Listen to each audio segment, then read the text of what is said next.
Buenas noches, hermanos. Bienvenidos a todos.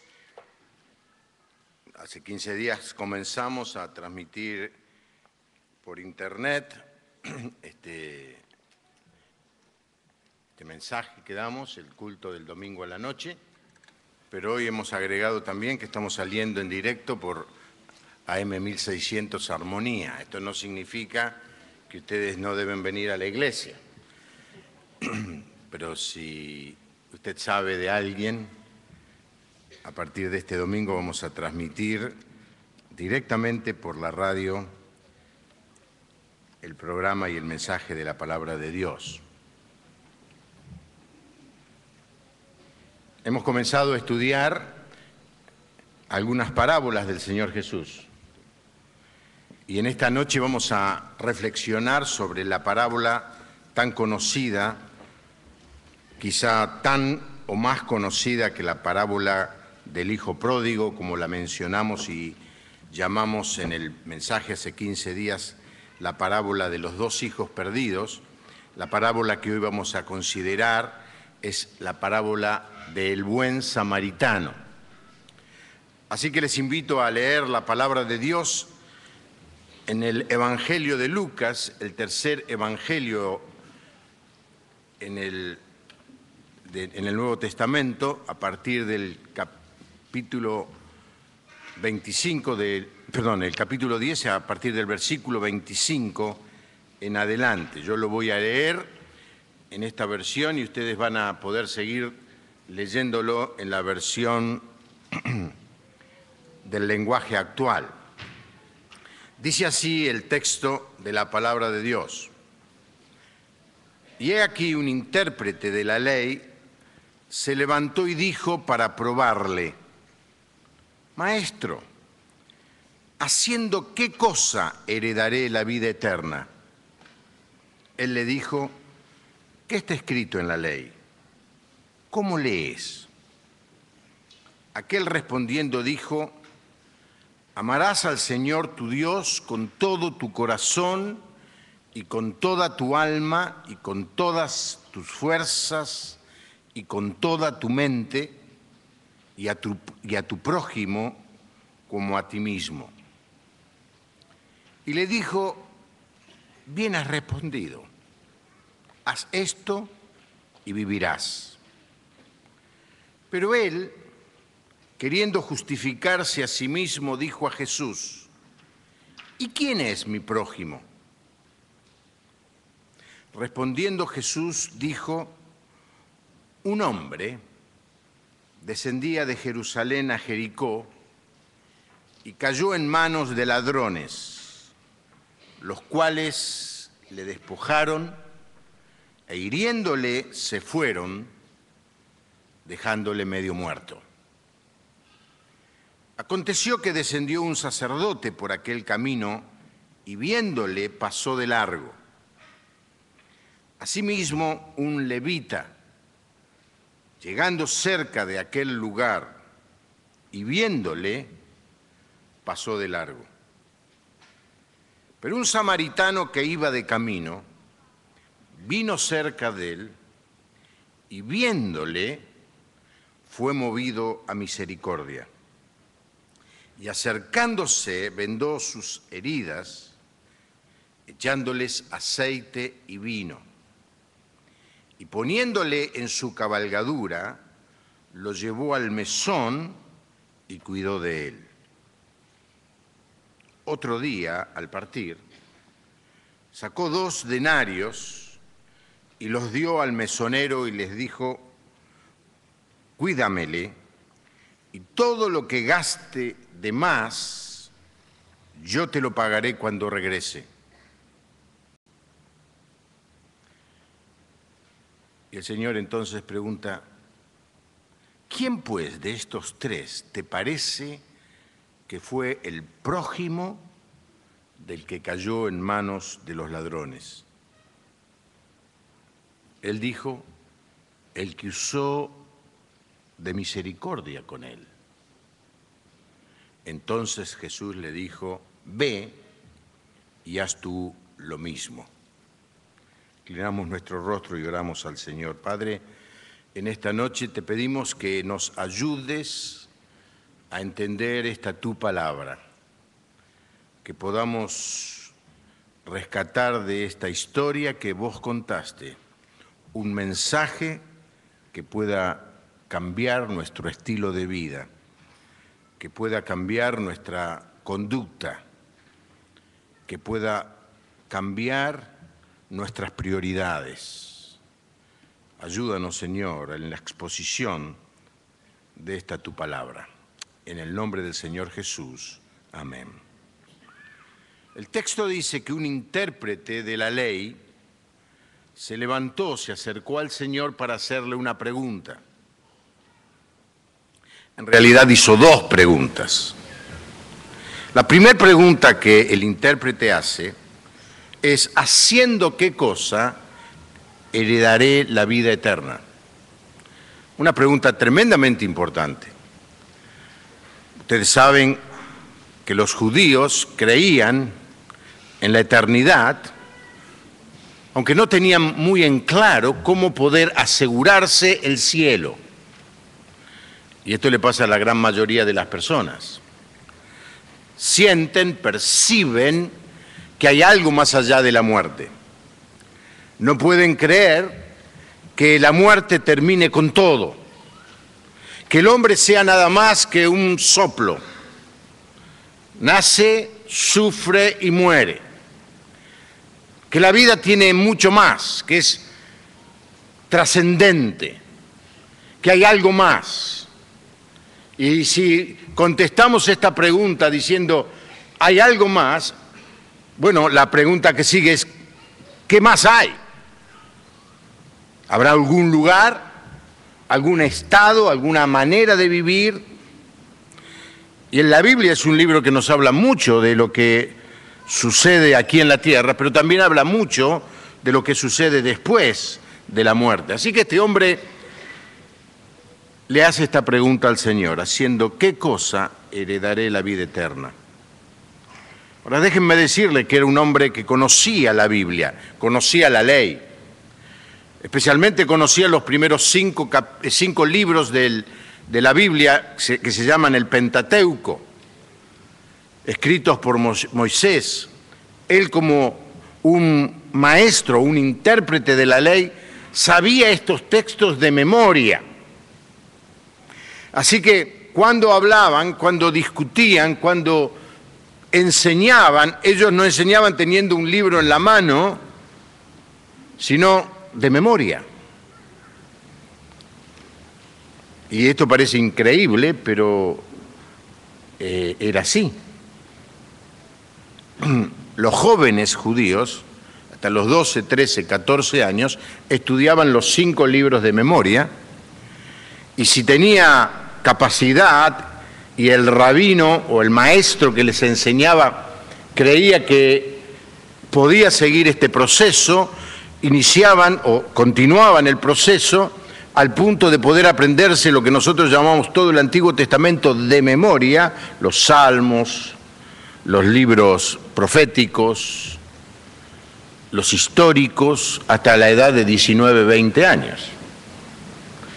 Esta era la escuela para ellos. Este era un hombre que había pasado por esa circunstancia, conocía bien la Biblia.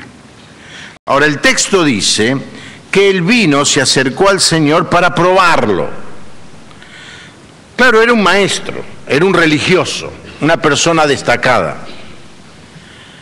Y de golpe aparece en la escena un hombre extraño, diferente, que enseña la ley desde una perspectiva totalmente diferente. Jesús comenzó a hablarle a la gente y a decirle, entre otras cosas, que el cumplimiento de la ley no los iba a poder salvar porque no había ninguna persona en la tierra que podía cumplir a la perfección y todo el tiempo de su vida, sin una excepción, la ley de Dios. Que lo que el hombre necesitaba era descubrir que necesitaba un Salvador, un Redentor. Claro, esto molestaba a esta gente que creía que podía salvarse por sus propias obras. Así que el Señor escucha esta pregunta, conoce el corazón de quien está levantando esta pregunta y le contesta con otra pregunta, o con dos preguntas. ¿Qué está escrito en la ley? ¿O qué lees? ¿O qué es lo que vos sabés? Este hombre era muy capacitado en la ley, como ya les dije, y respondió resumiendo la ley en dos grandes mandamientos. Esto no era nada nuevo. El mismo Señor Jesús hizo esto más tarde en Mateo capítulo 22. Los 10 mandamientos resumidos en amar a Dios por sobre todas las cosas, con toda el alma, con todo el corazón, con toda el alma, con todas las fuerzas y con toda la mente. Y el segundo mandamiento, amar al prójimo como nos amamos a nosotros mismos. Así que el hombre no tiene ninguna dificultad, es un experto, es un erudito. Es una palabra fácil, una pregunta fácil de responder. ¿Qué lees? Amar a Dios y amar al prójimo. Y entonces el Señor Jesús, conociendo que este hombre no es sincero en su pregunta, porque viene para probarle, viene para medirlo, viene para establecer un juicio sobre el Señor, le dice: muy bien, bien has dicho, haz esto y vivirás. Ahora, nosotros tenemos que entender que el Señor Jesús sabía que este hombre no podía cumplir la ley en su totalidad, pero lo llevaba a que lo intentara para que pudiera en algún momento decir: no puedo, soy incapaz. Toda el alma, todo el corazón, toda la mente, todas mis fuerzas, todo el tiempo, sin ninguna excepción, imposible. Entonces este hombre, atrapado por su propia respuesta, trata de salir de la situación y en vez de hablar de su amor a Dios, habla de su amor al prójimo. Sí, pero tengo un problema. ¿Quién es mi prójimo? ¿A quién tengo que amar como me amo a mí mismo? ¿Hasta dónde tengo que llegar? Así que esta segunda pregunta lleva al Señor a contar esta historia. Una historia que hay que leer y que hay que entender en el contexto de que el Señor Jesús le está hablando a mucha gente, la mayoría o casi todos ellos, o quizá todos ellos judíos, entre los cuales había esta clase de religioso que tenía un alto concepto de su religiosidad, que tenía un alto concepto de su moralidad, que miraba a los demás desde una altura de superioridad falsa que ellos mismos se habían creado. Así que el Señor Jesús le cuenta una parábola, una historia. La historia tiene como objeto responder a esta segunda pregunta: ¿quién es mi prójimo? Y al contar esta historia, el Señor Jesús no solamente respondió la pregunta de este hombre, sino que responde la pregunta que nosotros también nos tenemos que hacer. Porque si amamos a Dios, la única manera de demostrar nuestro amor a Dios, dice la palabra de Dios, es amando a nuestro prójimo. Juan, el evangelista, el que vivió al lado del Señor Jesús, al final de su vida, escribe una carta y dice: ¿Cómo podés decir que amás a Dios, a quien no ves, si no amás a tu hermano al que ves? La prueba de que alguien es cristiano no es que declama que ama a Dios, por más que cante muy bien y muy fuerte, o que lo diga. La prueba de que uno es cristiano es que ama a su prójimo. Y esto es lo que dice Jesús. Ahora quiero hacerles entender que esta gente vivía en un contexto cultural en donde había muchas jerarquías sociales. Cuando este levita o este maestro pregunta: ¿quién es mi prójimo?, Él tiene en mente algunas jerarquías sociales que vamos a ver en el gráfico y que nos van a hacer entender cuál era su duda, hasta dónde él debía llegar con su amor. El centro, la gente más respetada, las personas que dirigían y presidían la vida religiosa, que era el centro de la comunidad en aquella época, eran los sacerdotes. Así que, obviamente, eran los más respetados, eran las personas que representaban al pueblo ante Dios. Amar al sacerdote no era una gran proeza. Luego seguían los levitas, es decir, un poco menor la jerarquía, la categoría de los sacerdotes, eran los intérpretes de la ley, eran los que enseñaban la ley, eran los maestros. Y luego seguía el judío común, el judío de a pie, como le llamamos hoy. El judío que no era ni religioso, ni sacerdote, ni maestro, pero que respetaba la ley y cumplía con las ordenanzas de la ley y las fiestas y todo lo demás. Aparentemente el levita es el que está haciendo la pregunta. Entonces él dice, bueno, ¿hasta dónde tengo que amar? Pero luego hay otro grupo que son los publicanos y los pecadores, de la gente despreciada. Publicanos porque eran algo así como traidores, cobraban impuestos y robaban al cobrar impuestos, y ese impuesto ni siquiera iba para el gobierno, sino que iba para el imperio romano. Así que la gente no los quería para nada. Y los pecadores, cuando la Biblia habla de pecadores, habla de la gente que no vivía una vida religiosa, que no cumplía con la ley. Y cuando habla de pecadoras particularmente, se refiere a mujeres prostitutas o de vida ligera, con las cuales el Señor Jesús tenía una excelente relación. ¿Se acuerdan la parábola del hijo pródigo? La pregunta es, ¿cómo este hombre que dice ser un religioso se junta con la chusma del pueblo, con lo peor?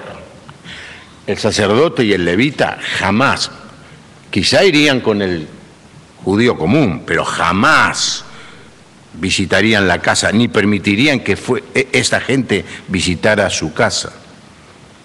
Y luego viene otro grupo más, y son los samaritanos, considerados todavía menos que los publicanos y los pecadores. Los samaritanos eran algo así como una provincia al norte de Judea. En realidad, al norte estaba Galilea, donde el Señor Jesús vivió. Luego estaba Samaria y al sur estaba Judea, donde estaba Jerusalén. Así que en el medio del territorio había un área, una provincia, un espacio físico que se llamaba Samaria, donde vivían los samaritanos. ¿De dónde viene el problema con los samaritanos? Cuando el imperio asirio conquistó el reino del norte, lo que hizo es agarrar a todos los ciudadanos del reino del norte, llamado Israel, y los desparramó por todo el mundo conocido. No los llevó a ningún lado en particular, los desparramó por todo el mundo conocido. Estando esos judíos desparramados por el mundo, sin sinagogas, comenzaron a mezclar su fe y su cultura con los pueblos a los que ellos eran enviados.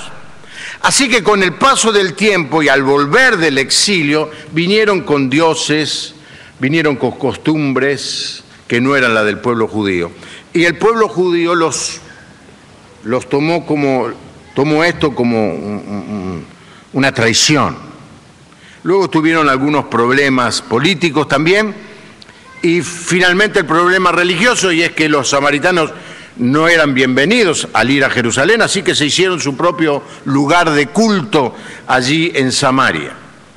La cuestión es que un samaritano no podía caminar por el territorio judío sin ser insultado, escupido y a veces hasta apedreado. Pero déjenme decir que ningún judío podía caminar por el territorio samaritano sin ser insultado, escupido y apedreado también. Así que era una enemistad, no había mucha razón, pero ahí estaba la enemistad. Y el Señor Jesús conoce esta realidad. Por último, para terminar con lo de las escalas sociales y terminar con el gráfico, peor que los samaritanos, y ya estamos muy abajo, están los gentiles, o estamos los gentiles. ¿Cómo le dicen a los gentiles los hermanos judíos? Los goy. Así. Un gentil era un perro. Así se mencionaba entre ellos los gentiles, perros. Cuando una mujer viene y le pide, Señor, te pido que me hagas un milagro, el Señor dice, vine solamente o prioritariamente a bendecir al pueblo judío. Y esta mujer, muy perseverante y muy inteligente, dice, sí, dice, pero aún en las fiestas se cae comida que comen los perritos. Lo enfrentó al Señor, le dijo, yo sé que vos considerás, no al Señor Jesús, pero yo sé que los judíos piensan que porque no soy judía, yo soy como un perro, pero aún los perritos comen de las fiestas. Y el Señor dice, qué fe, nunca he visto tanta fe como en esta mujer, y concedió la petición de su corazón. Así que esta es la escala social. En este contexto, entonces, el Señor Jesús cuenta esta historia. La mejor manera de entender la parábola es a través de los personajes principales. En la historia hay ladrones, hay una víctima, está el sacerdote y el levita, el samaritano y el mesonero.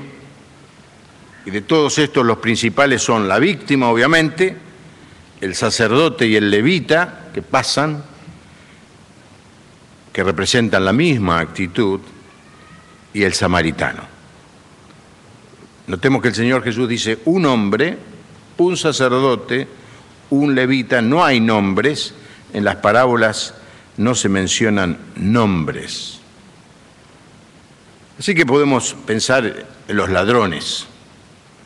El camino entre Jerusalén y Jericó era empinado, era una bajada, Jerusalén estaba a cierta altura, Jericó estaba a la altura del río Jordán, así que había que bajar. No era un camino muy aislado, la gente iba y venía por ese camino, pero también era un camino peligroso. Yo no sé cuántos se acuerdan ustedes, de otras épocas estoy hablando, porque ahora que hemos hecho tantas cosas, como dice la publicidad, ustedes le hicieron, nosotros le hicimos, no sé cómo aparece allí, ahora está iluminado, pero ¿quién se acuerda de ir manejando alguna vez por el Camino Negro? La General Paz, la continuación de la General Paz después del Puente de la Noria, hermano, había que ir orando, rezando, porque se te quedaba el auto allí y no que perdías el auto, perdías mucho más. Más o menos esto era el camino, le llamaban el camino de sangre. Así que esta es una historia muy común, lo que la está contando y todo el mundo conoce la fama de este camino. Así que lo que ellos están escuchando es una historia casi real, como si fuera un noticiero. Ahora, el Señor Jesús no identifica a la víctima. Se supone que dado que la audiencia es judía, la víctima era un judío común, pero no se sabe. El hombre va caminando por ese camino y vienen los ladrones y no solamente lo roban, sino que lo hieren y dice el texto que lo dejan como medio muerto. No hace falta explicar esto, especialmente en la Argentina, es una noticia de todos los días. Ahí estaba el hombre tirado al costado del camino, herido, medio muerto, desesperado de ayuda. Entonces aparecen los segundos personajes, son los religiosos. Aparece el sacerdote. Ahora, también tenemos que entender de la cultura y de las costumbres religiosas que cualquiera que tocara el cuerpo de un muerto quedaba impuro. Es decir, nadie tocaba el cuerpo de alguien que estaba muerto, salvo que pudiera tener luego un tiempo para purificación, para dejar de ser impuro. Y había toda una serie de ritos para eso. El sacerdote que oficiaba en el templo viene caminando también desde Jerusalén a Jericó y se encuentra con el personaje tirado al costado del camino, herido. Lo ve. Quizá el hombre hasta gemía, quizá hasta pedía ayuda. Y el sacerdote lo esquiva. El judío, el hombre más destacado, la persona más respetada de la comunidad, estaba allí solo, nadie lo miraba, no tenía que rendirle ninguna prueba a nadie, vio al herido y lo esquivó. A usted me dirá, quizá lo que él no quería era tocar a alguien que podía estar muerto. Bueno, si estaba muerto no podía estar gimiendo, pero lo de gemido lo inventé yo. Así que vamos a pensar que no decía ningún gemido. No lo voy a tocar porque quedo impuro, pero noten este detalle. Él no está yendo al templo a presidir el culto de adoración. Él está viniendo del templo. Ya cumplió con su trabajo. Ya hizo la tarea sacerdotal, donde se esperaba que estuviera puro. Ahora él es un ciudadano común. La excusa no funciona. Y esto nos muestra la hipocresía de esta gente que había estado adorando a Dios. O sea, cumpliendo el primer mandamiento, amar a Dios. Pero que luego no cumplía con el segundo mandamiento, que era el de ayudar a su prójimo. Y su rechazo a amar a su prójimo echaba dudas sobre su amor a Dios. Los sacerdotes, como los levitas, eran expertos en la ley y sabían que tenían que ayudar al caído, al prójimo. Es sorprendente al leer la historia judía lo cerrado que eran en su entendimiento. Porque una y otra vez Dios les dice, miren, ámense entre ustedes, pero no se olviden de amar a las viudas, a los huérfanos, a los extranjeros, a los que están en necesidad. Todo el tiempo diciendo esto. Pero ellos se dedicaban al culto, iban a la iglesia, cumplían con los ritos, traían las ofrendas y volvían a sus casas diciendo ya cumplí, y se encuentran con un hombre caído al costado del camino y lo esquivan. ¿No nos puede pasar eso a nosotros? ¿No puede ser que nosotros también seamos tan hipócritas como fue este hombre? Que venimos y cumplimos y nos vamos contentos a casa porque hicimos todo lo que se suponía que teníamos que hacer, pero frente a la necesidad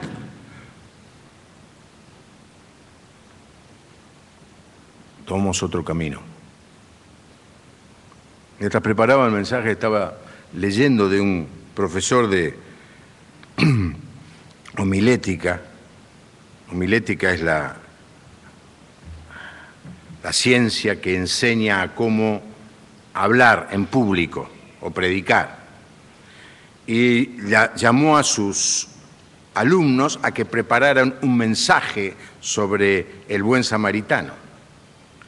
Y les dijo, miren, dice, no lo van a dar en una iglesia, la prueba, vamos a hacerlo en la radio de la universidad, que está en el centro de la ciudad. Y cuenta la historia que el profesor, a propósito, puso a un necesitado caído al costado de la entrada de la radio. Y que los estudiantes que venían a dar su sermón vieron al necesitado, lo esquivaron y fueron para cumplir con la orden de su profesor, a enseñar el Padre Nuestro. Me pregunto cuántas veces yo pasé al lado de alguien necesitado y tan ocupado por mi agenda, no hice nada. Y vos te podés hacer la misma pregunta que yo me hago. Luego pasa el levita. El levita era el maestro, estaba responsabilizado de liderar a la nación espiritualmente, conocía la ley, pero ¿qué hizo el levita? Exactamente lo mismo que el otro. Se acercó, vio al hombre caído y lo esquivó. Estas dos personas, el sacerdote y el levita, representan a los cristianos que viven una religiosidad externa. Juegan a la iglesia, pero su manera de vivir no es afectado. Por eso al orar dije, Señor, ayúdanos para que esta historia pueda cambiar nuestra conducta. Porque todos nosotros, vos y yo, tenemos a nuestro lado gente necesitada. Gente que está esperando, no tirada en el piso, se puede dar un caso, pero gente abandonada, gente lastimada, gente sola, gente herida por la vida, a los que en el mejor de los casos le decimos, ¿qué tal? ¿Cómo andás? Y ni esperamos la respuesta y seguimos adelante. El Señor Jesús es un maestro en contar historias. Imagínense la tensión de todos los que estaban escuchando. Ahora, ¿cómo la va a solucionar? Vendrá un judío común, porque el sacerdote pasó y no hizo nada, el levita pasó, no hizo nada, y en la escala, ¿quién seguía? El judío común. Pero el Señor era un maestro en contar historias. Y en vez de un judío común, Él dice un samaritano. Uno de esta raza mestiza que era despreciado por los judíos. Ahora miremos la acción de este samaritano. Mientras que el sacerdote y el levita pasaron de largo, este hombre dice que es movido a misericordia, sintió algo. Sintió que no debía solamente pasar y mirar, sintió que debía hacer algo. Ahora, es muy interesante reflexionar que el samaritano se acercó al judío. Usted me dice, ¿cómo sabían? Porque si fuera aquí nosotros no sabemos de qué provincia es, por ejemplo, alguien por la ropa, ¿no es cierto? Pues bueno, si viene vestido de gaucho nos imaginamos porque no es de Barrio Norte, pero ellos se vestían de una manera muy peculiar. Los samaritanos tenían una manera de vestirse y los judíos otra manera de vestirse. El samaritano se acerca y ve que es un judío y aún siente misericordia de él y sigue su acción de misericordia, aún pensando y sabiendo que en idénticas circunstancias el judío que ahora está tirado, si el que hubiera estado tirado en el piso es el samaritano, el judío hubiera pasado de largo. Y hermanos, esto nos muestra algo, que no tenemos que amar solamente a las personas que nos gustan o a las personas que se parecen a nosotros, tenemos que amar a los que se oponen a nosotros, que en las mismas circunstancias nos dejarían tirados en el piso.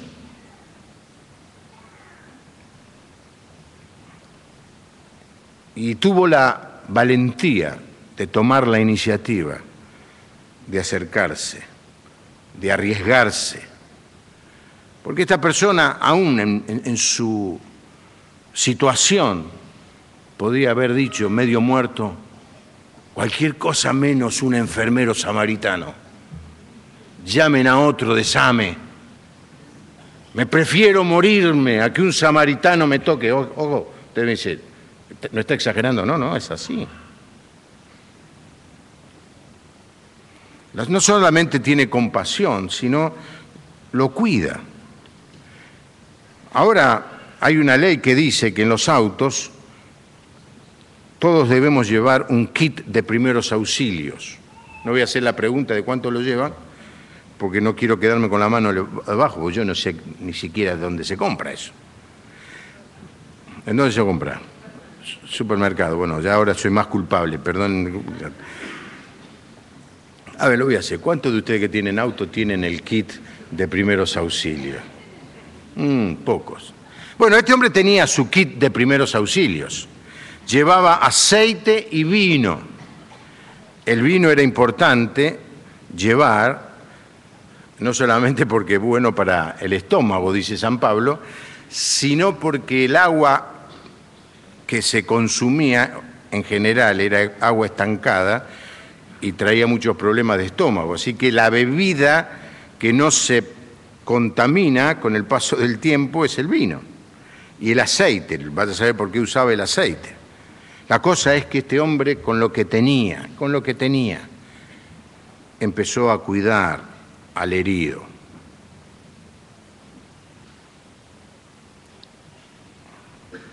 Hermanos, el que está necesitado necesita que le demos lo que tenemos. A veces nos preocupamos y decimos, no puedo darle, no tengo, no le des lo que no tenés, pero dale lo que tenés. Y en tercer lugar, este hombre estuvo dispuesto no solamente a arriesgarse, a ser rechazado, no solamente a darle a este hombre de lo poco que tenía, sino también a pagar el costo. Dice que lo puso sobre su cabalgadura, un burro, un caballo, vaya a saber, un camello, no nos dice la Biblia, y lo llevó a un mesón. En aquella época, en las rutas donde pasaban las caravanas que llevaban productos del oriente a la zona de lo que hoy llamamos Europa, el territorio de Israel era un puente entre muchos territorios. Así que había muchas caravanas, pasaban. Había lo que nosotros hoy llamamos hoteles de ruta, pero de buena fama, no de eso que están pensando ustedes ahora, de buena fama. Mesones, lugares donde llegaban las caravanas y ahí tenían un lugar donde dormir, bajo techo y comida. Así que este hombre lo llevó a un mesón de estos y lo cuidó y estuvo no sabemos cuántos días, pero en un momento se tuvo que ir. Y entonces en el momento que se tuvo que ir, le dice al mesonero, mira, seguí cuidándomelo, porque yo me tengo que ir. Pero mira, cualquier costo, cualquier gasto, yo lo pago, anótamelo. Era como si le hubiera dejado su tarjeta Visa, es decir, gasta lo que necesite para cuidar a la víctima. Y esto nos habla de que este hombre aceptó ser vulnerable, aceptó a pagar el precio. Y hermanos, hay muchas personas que no aceptan pagar este costo. Y muchas veces es porque han sido heridas en el pasado. Han intentado ayudar y han sido despreciados. Han intentado relacionarse con una persona y esta persona los rechazó. Y han sufrido por eso. Y si yo les preguntara, yo sé que la gran mayoría, o quizá todos, hemos tenido alguna experiencia negativa en este sentido. Y lo que sucede es que cuando una persona tiene una experiencia negativa, tiene dos opciones. O la entierra en el pasado y sigue tratando de relacionarse y de ayudar a otros, o usa esta excusa: a mí me hirieron mucho, no me voy a arriesgar más, no voy a pagar el precio otra vez, siempre que quise hacerlo me rechazaron, y se pone, como hoy me dijo una hermana que me ayudó mucho, es un puercoespín, que cuando alguien se acerca levanta las púas. Dice: ¿por qué no puedes ayudar? No, yo voy, alabo al Señor, ofrendo, pero ya tuve muchos problemas cuando quise ayudar, tuve muchos problemas cuando quise servir, no quiero que nadie me lastime más. Y pasan los años, se le va la vida con esa excusa y no ama a nadie. Este hombre estuvo dispuesto a pagar el precio. Ahí terminó la historia, pero no el diálogo del Señor. Entonces le pregunta al intérprete de la ley: bueno, vos me preguntaste quién era mi prójimo, y entonces le digo, te pregunto ahora, ¿cuál de estos tres probó ser el prójimo? Obviamente, cualquiera podía responder esa pregunta, pero este hombre le tenía tanta rabia a los samaritanos que ni siquiera lo mencionó. Dijo: el samaritano. No dijo eso. Él dijo: el que usó de misericordia. La pregunta que había hecho era: ¿quién es mi prójimo? Que podemos traducir de esta manera: ¿cuánto tengo que amar? ¿Hasta dónde tengo que amar? Es como si viniera alguien aquí y nos preguntaran: ¿vos hasta dónde amás? Bueno, yo amo a mi familia, está bien. Amo a gente de la iglesia, a que me cae bien. Algunos amigos que tengo, compañeros de trabajo, amigos del club. Pero amás a quien te lastima, amás a tu enemigo. El amor no pregunta cuán lejos tengo que ir. El amor pregunta qué es lo que tengo que hacer. El amor no responde un 50%. El amor da el 100% a la otra persona. Y es bueno mencionar esto, especialmente en este nuevo modelo de matrimonio que tenemos en esta cultura egoísta, en donde el hombre le dice: yo pongo el 50% y la mujer vos tenés que poner el 50%. Pero así no funciona el amor. El amor da todo. El amor da el 100%. Y esta demostración del amor del samaritano es una demostración del amor. Él estuvo dispuesto a perder tiempo, estuvo dispuesto a poner plata, aun cuando el hombre herido no hubiera hecho lo mismo con él. Pero tuvo compasión, fue movido a misericordia. Así que, ¿cuál es la lección que tenemos que sacar de esta parábola? Es muy simple. La manera como vos amás a quienes te rodean, te gusten o no, o sean amigos tuyos o no, muestra tu relación con Dios. Los judíos habían caído en vivir la vida religiosa de la manera más precisa, puntillosa, y si fuéramos allí diríamos: qué gente buena, qué religiosos que son. Pero esa no es la manera de demostrar nuestra relación con Dios, nuestra actividad cúltica.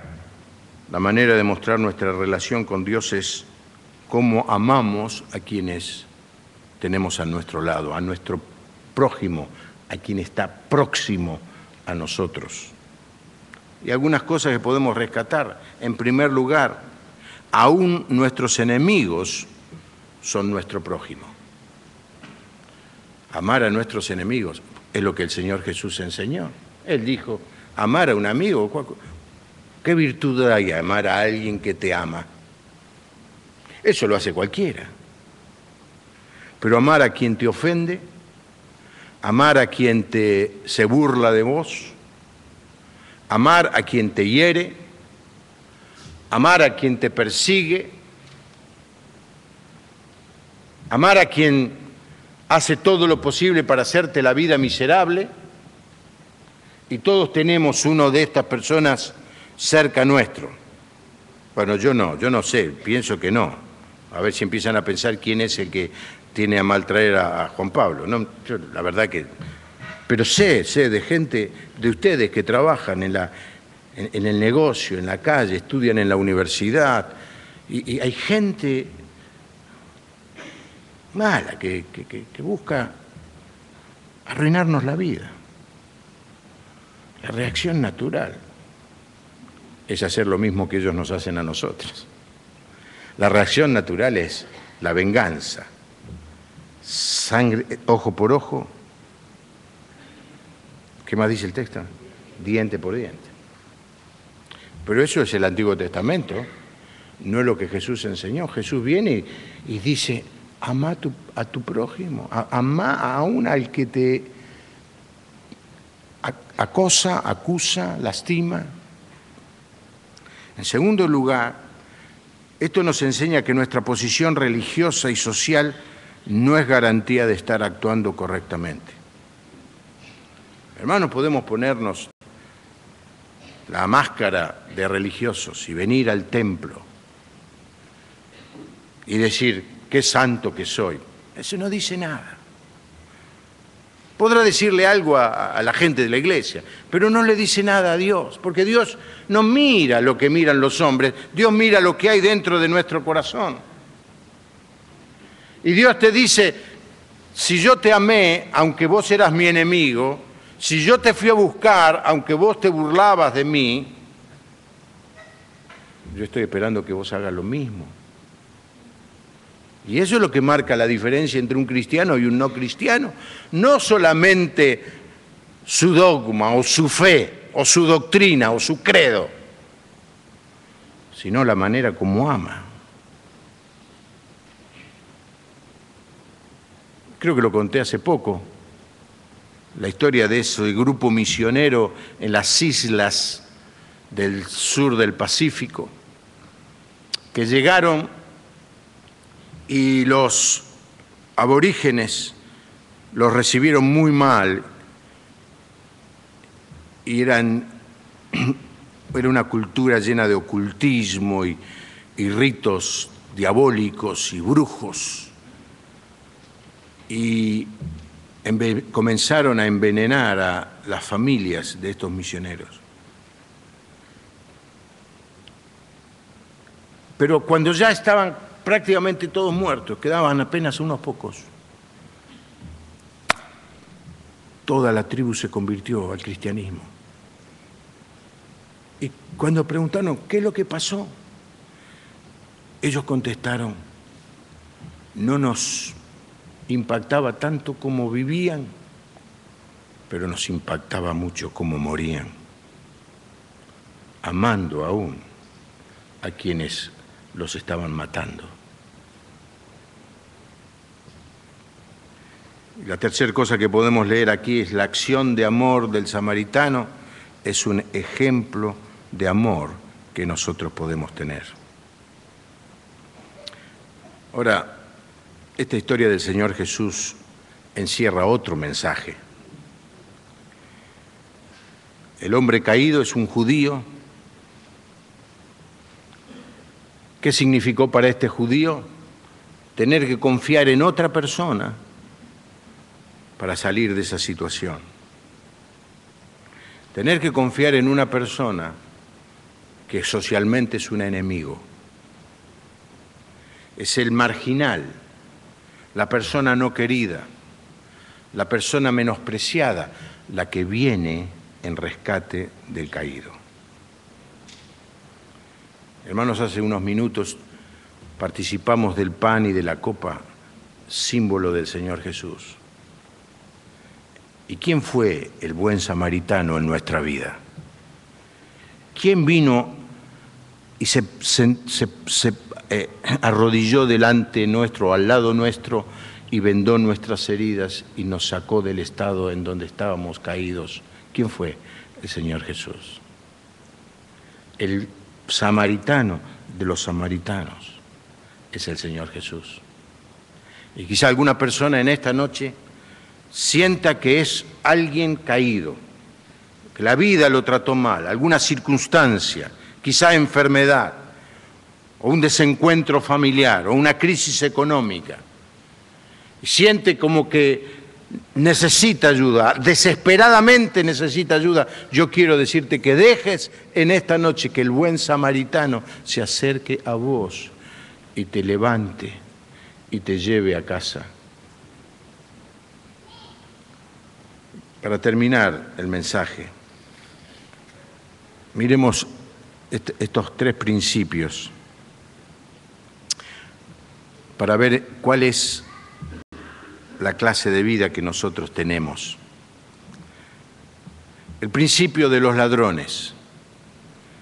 Lo que es tuyo es mío y lo voy a tomar. Y cuando tenemos esta actitud, queremos lo que otro tiene, tenemos esta mentalidad de ladrón. En segundo lugar, los sacerdotes y levitas, que representan esta cultura egoísta e individualista. Lo que es mío y me lo voy a guardar para mí.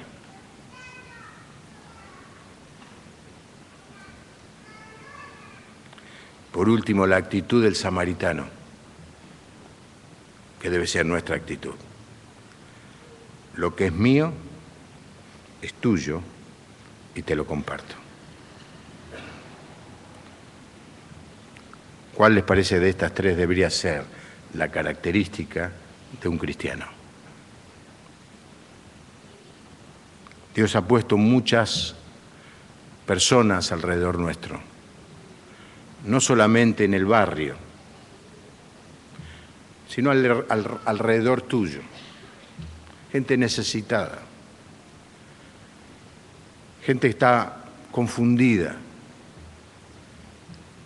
gente que quizá disfraza con la risa y su manera de ser el profundo vacío que hay en su corazón.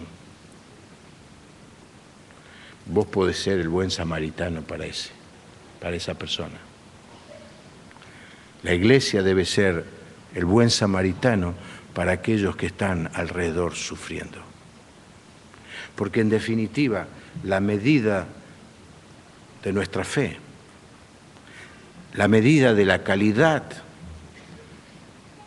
de nuestra relación con Dios, no es qué lindo que cantamos, es cómo nos preocupamos por el que tiene necesidad. Inclinamos nuestro rostro y oramos al Señor. Es una parábola tremendamente desafiante y perturbadora. Solamente al escucharla nos damos cuenta que no salimos bien parados, que estamos queriendo vivir una religiosidad externa, cumplimos hasta el detalle las normas, los ritos, la liturgia, pero cuando estamos en la calle somos como el sacerdote y el levita. ¿Tenés problema? Que Dios te ayude. Arréglatelas. Yo me la arreglo solo también. Mentira.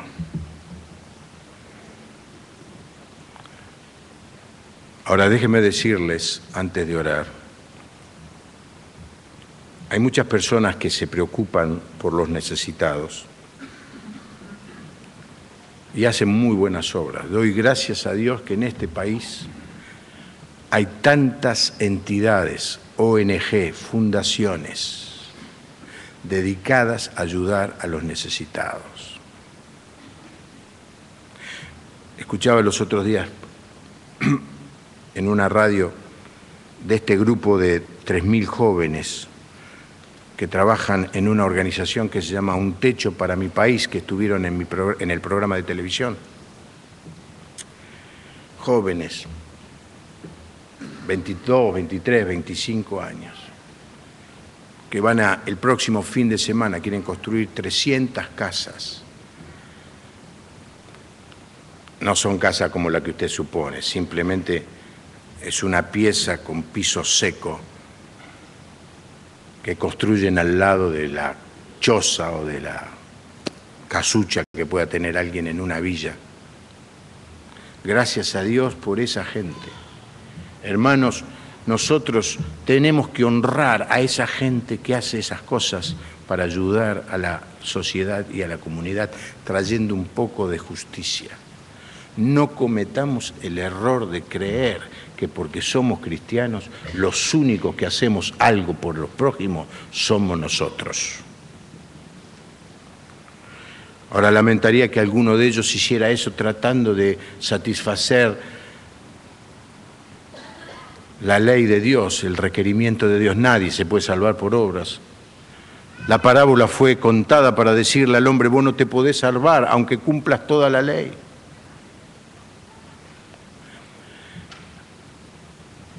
Nadie se salva por obras, pero los salvados deben producir frutos de justicia. Porque sin obras, sin frutos, la ley o nuestra fe es muerta. Inclinamos nuestro rostro. Pensá, quizás tengas que pedir perdón. Quizá no te quisiste arriesgar lo suficiente. Quizá todavía estés atado porque en el pasado te hirieron y entonces la actitud que tomás es la de no comprometerte, no meterte. Pedile perdón al Señor y decirle: Señor, quiero ser un samaritano. Ayúdame porque no puedo. Ayúdame, Señor, a amar a los que me lastiman, a los que me hieren, a los que se oponen. Ayúdame, Señor, a los que me ofenden, a los que se burlan. Ayúdame a amarlos, Señor. Dame la oportunidad de expresar mi amor. No un sentimiento, sino un acto de mi voluntad que vaya a contramano de lo que ellos están haciendo conmigo. Que en vez de maldición yo responda con bendición. Que en vez de juicio yo responda con misericordia. Ayúdame, Señor, ayúdanos como iglesia, Padre, a ser una iglesia preocupada por los necesitados. No porque esto nos va a ayudar a ganar un espacio en el cielo, sino porque es la manera de demostrar que somos discípulos de alguien que se arriesgó al punto de dar su vida por nosotros. Padre, ten misericordia de nosotros. Confesamos nuestro egoísmo, confesamos que muchas veces hemos sido como este sacerdote y como este levita, y viendo la necesidad la esquivamos. Perdónanos, Señor. Ayúdanos a ser la clase de cristiano que vos esperás que seamos. Y si hay alguien en esta noche que todavía no se ha encontrado con el buen samaritano, que el Jesús que fue despreciado, dice el texto, varón de dolores, experimentado en quebranto, que escondimos de él el rostro, no lo consideramos, lo menospreciamos. Así era Jesús. Sin embargo, Él te vio a vos caído, te ve a vos caído, y en esta noche se acerca y te dice: ¿me dejás que te dé una mano? ¿Me permitís sanar tus heridas y hacerte una nueva persona? Pedíselo a Dios en esta noche. Gracias, Padre, por tu palabra. Aplicala a nuestras vidas. Y yo te pido también que en esta semana, cuando los hermanos se reúnan en las células y discutan este pasaje, tú les sigas hablando, más aún, que les hables aún mucho más profundamente a través de la reflexión en común, para que descubran nuevos lugares, nuevas oportunidades de servirte. Bendito sea tu nombre. Oramos en el nombre de Jesús. Amén. Amén, hermano. Nosotros queremos que cada persona que asista a la iglesia forme parte de un grupo pequeño. A la salida, allí hay un cartel. Hasta yo lo veo. Células 2010. Acérquese y diga: yo quiero formar parte de una célula porque quiero criticar el sermón del pastor. Cualquiera sea el caso, vaya a una célula, anótese, y si se ha anotado y no lo llamaron, quéjese, proteste. Esta mañana 2 o 3 personas me dijeron: yo me anoté y no me llamaron. Quéjese, avise que no fue llamado. Queremos que usted esté en una célula, y en esta célula, en esta semana, discutan esta parábola del buen samaritano.